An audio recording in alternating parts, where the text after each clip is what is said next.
现在宜兰今仔日是停班停课，所学的永春里、永乐里用在水房山的红色警戒是撤离900人，而且嘛有不少人家厝甲车路已经开始咧淹水。另外，这头城的鼓山岛是对昨开始封岛3天。民众举手手甲水泼出去，受到风势风台甲东北季风强化效应影响，宜兰的雨是规滩倒。所学镇的永春里、永乐里、甲南澳的东角村已经发布水房山红色警戒。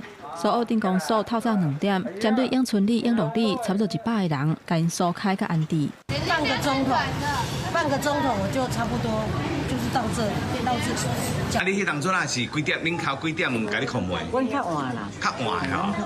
那也是大家在熟睡的时候，所以包括我们公所里干事警员，其实我们就严加严护的去敲门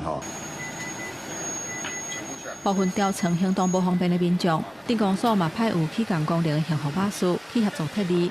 这2日，南澳测到累积的雨量已经超过440毫米。气象署预估，宜兰北地2预估一天累积的雨量会达到340毫米。宜兰县停班停课1天，早起嘛召开灾害应变中心头一届的工作会议，而且提醒组一级开设。县政府在考量整个民众的一个进出安全以及这个上课上班的这样子的一个情形所以昨天特别做了一个今天停班课的一个决定。目前宜兰的雨也是无休困，东山乡部分地势较低车路已经有淹水的情形。头城大溪雨嘛不了大，车路边的边坡水是一直拼落来，宜兰河水位嘛一直加悬。警方已经甲停伫步环内底的车全部通知爱驶走。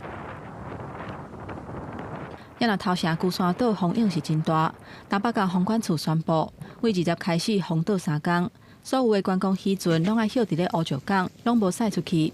大水雨直拼落来，宜兰县是真尽心咧应用，预防发生灾情。记者综合报道。